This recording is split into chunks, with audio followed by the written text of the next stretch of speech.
שנת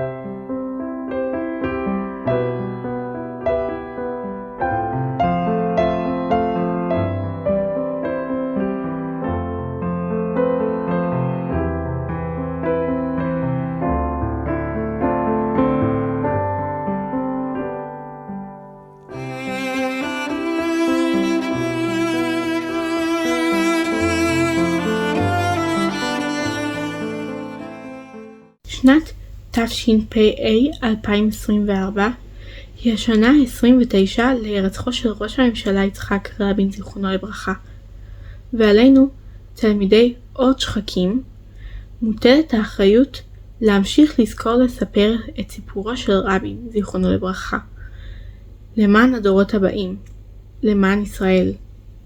אנו ניצבים כאן, אבלים ומרכינים ראש, לזכר הנרצחים והנופלים, ומתפללים לשלומם של הפצועים ולחזרתם של 101 החטופים בשלום ארצה.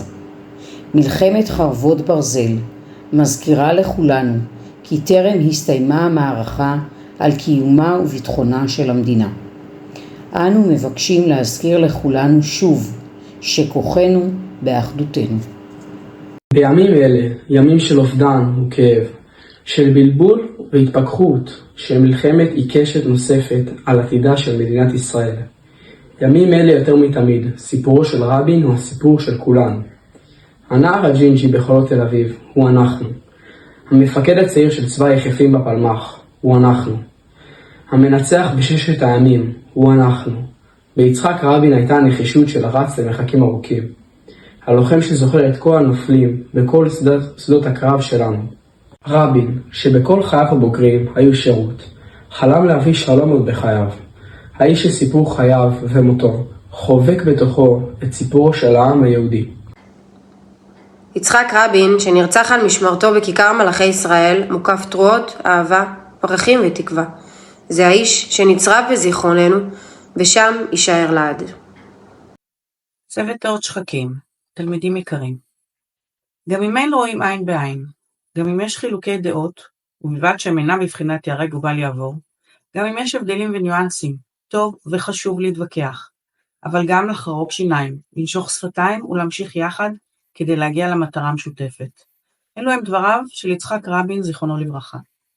יצחק רבין נרצח במוצאי שבת, י"ב בחשוון, בשעה 9:42 בכיכר מלכי ישראל בתל אביב, 1995. ויכול להיות תלמידים שאתם שואלים את עצמכם, למה אחרי 29 שנים אנחנו כל שנה מציינים את היום הזה? ראש הממשלה של מדינת היהודים נרצח בידי יהודי. זה קרה בקרב העם היהודי, עם ששם בראש סולם הערכים שלו את ערך הערבות ההדדית של אחד לשני, את קידוש החיים. עם שסובל אלפי שנים מרדיפות, גם בימים אלו, נמצא תמיד באיום להשמדה על ידי עמים אחרים. הערך החשוב ביותר לאורך כל דורותיו של העם היהודי הוא ערך חיי האדם. ובכל זאת, זה קרה. יצחק רבין, האיש ששירת 27 שנים בצה"ל, לחם במלחמות ישראל, ופיקד כרמטכ"ל על מלחמת ששת הימים. מלחמה שנלמדת בכל צבאות העולם. זו המלחמה שבה כבשנו את רמת הגולן, את שטחי יהודה ושומרון ואת רצועת עזה. מקומות אלה כבש אותם כרמטכ"ל, אך החליט שהוא מוכן להחזירם לטובת השלום. ועל כך הוא נרצח. על שום מה? על חוסר הסכמה. על כך שדעותיו לא התאימו למישהו אחר. גם בימים אלה אנו חווים פערים ענקיים בחברה הישראלית. השיח אלים. אף אחד לא מקשיב לשני, והכבוד ההדדי לא ניכר בוויכוחים הפוליטיים. לכן, יום הזיכרון למנהיג שנרצח בשל דעותיו הפוליטיות, מהווה זרקור אדום גדול המרחף מעל כולנו. די, לא עוד. ולא משנה בכלל, האם אנחנו שייכים לגוש הימין או השמאל, חילונים, דתיים, ספרדים או אשכנזים. ביום הזה אנחנו אומרים כן לחיים ולא לאלימות. כן להבעת דעה, אך לא לרצח. כן לנסות להשפיע, אך הכל תחת שמירה על החוק. כי ללא שמירה על החוק, כל מדינתנו תופקר, ובכל דור ודור עומדים עלינו לכלותנו. ואם לא נהיה על המשמר, ואם לא נשמר את יסודות החברה הישראלית, מדינת ישראל תהפוך לפרק קצר בתולדות ההיסטוריה של העולם. אתם תלמידים, סוכני השינוי של החברה. ביד כל אחד ואחת מכם לעשות משהו אפילו קטן ביותר, על מנת שהחברה תהיה טובה יותר. להושיט יד לעזרה לחבר לכיתה. לא להסכים לבריונות. לא להסכים לפגיעה. לצאת נגד השפלות ולשון הרע. אני קוראת לכם ביום הזה לגלות סובלנות כלפי האחר, להוקיע מקרבכם כל אלימות שהיא, לקדש את החיים ולשמור עליהם כל משמר. מי ייתן, וזה יהיה הבסיס לחותם שלכם, תלמידי אור שחקים.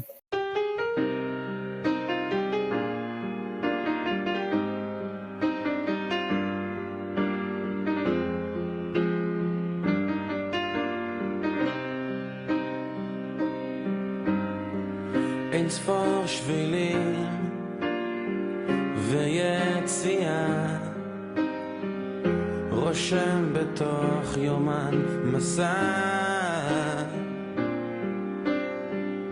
להתערבב ולא להיבלע, רושם בתוך יומן מסע. והיה ומישהו בא, אל תסתובב, כי זה תמיד יכול להיות, זה שידליק לך את הלב, יפרוק את הכאב בשלווה.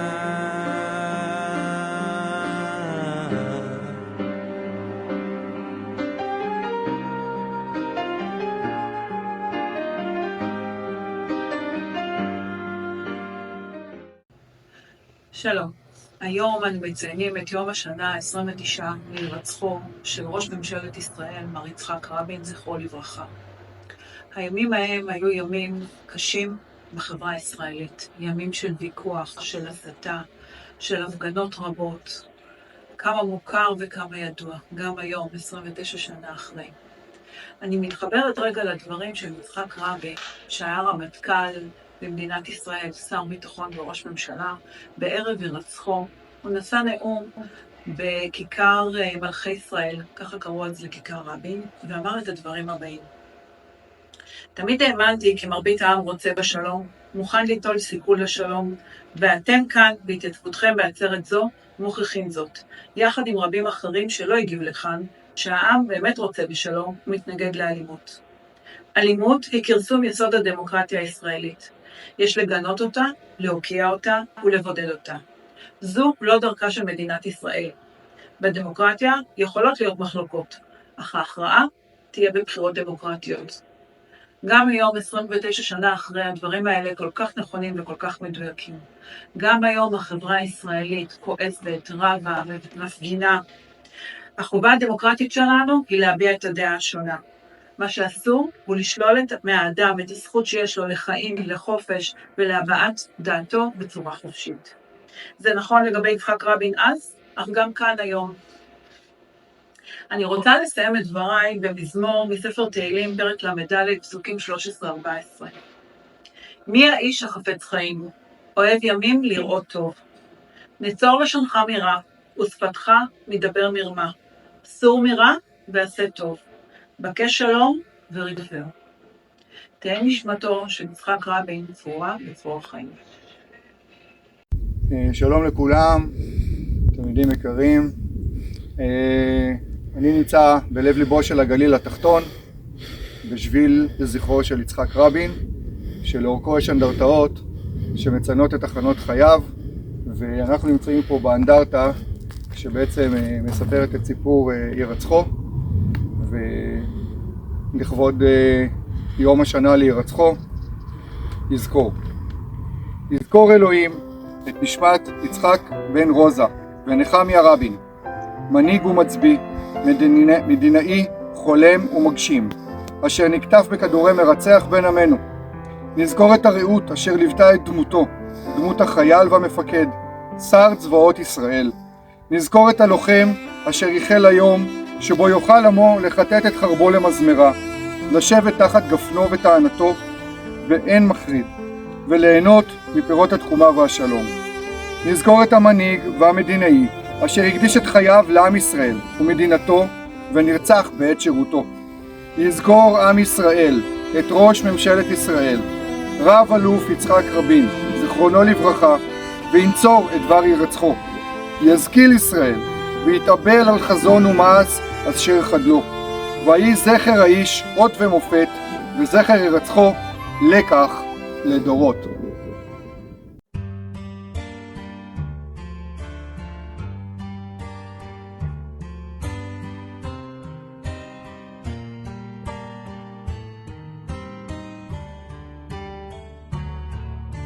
אתה לבן, אני שחור, אני חשוך, אתה באור שמחמם כמו אמא ושדואג לך. אתה קטן, אני גדול, אני רוצה, אתה יכול לרקוד, לצעוד קדימה, להיות שלם בין אנשים. ואולי יבוא יום ונהפוך שווים, אתה תהיה לי נחל ואני לך ימים, ונזרום ביחד עד אין סוף, שנייה לפני שקו החוף מגיע, שנייה לפני שקו החוף מגיע.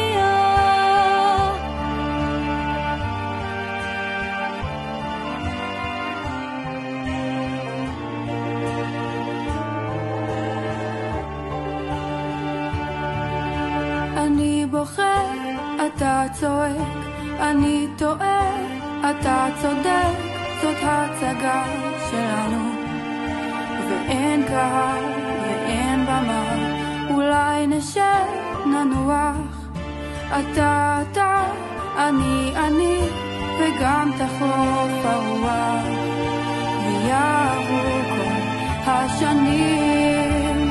ואולי יבוא יום ונהפוך שווים, אתה תהיה לי נחל ואני לך ימים, ונזרום ביחד עד אין סוף, שנייה לפני שקו החוף מגיע, שנייה לפני שקו החוף מגיע. ואולי יבוא יום ונהפוך שווים, אתה תהיה לי נחל ואני לך ימים, ונזרום ביחד עד אין סוף, שנייה לפני שקו החוף מגיע, שנייה לפני שקו החוף מגיע.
יצחק רבין התחיל לגלות את תכונות האחריות שבו בגיל צעיר מאוד, קצת יותר מגילנו.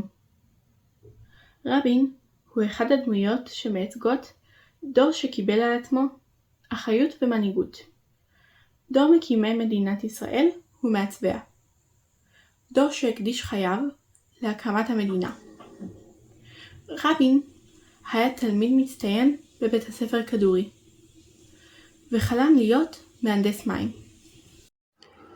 כאיש החזון שהוא, הבין רבין שעתיד מבטיח טמון לצד היכולת להגן על עצמנו בעת הצורך, גם בצמיחה חינוכית, כלכלית, טכנולוגית ועוד. על כן, נושא הצמיחה והתקווה לעתיד העסיקה אותו יום וליל. דורות רבים של חיילים, לוחמים ומפקדים התחנכו ברוח המפקד, יצחק רבין, אשר במקביל לשאיפתו להשכין שלום עם שכנינו, הבין כל העת את חשיבותם של האחדות והערבות ההדדית. מאז 7 באוקטובר קם העם במסע של התנדבות, קם העם בגאווה עצומה ובנתינה ללא תנאי, קם העם שהסתער קדימה להכות את הכאב ולהקל על הסבל של תושבי עוטף ישראל, חיילי המדינה בדרום ובצפון, לכוחות הביטחון ולחקלאי המדינה. גם אנו, תלמידי ומורי אור שחקים, היינו חלק מהמסע, תרמנו ועזרנו. יצחק רבין אמר, קורות הארץ הזאת חקוקות באנדרטאות העץ, האבן והברזל. אנשי הארץ המיוסרת הזאת עוצרים לידן ושואלים. הרבה כוח טמון בשאלות הללו, בסקרנות לדעת, ללמוד, לזכור.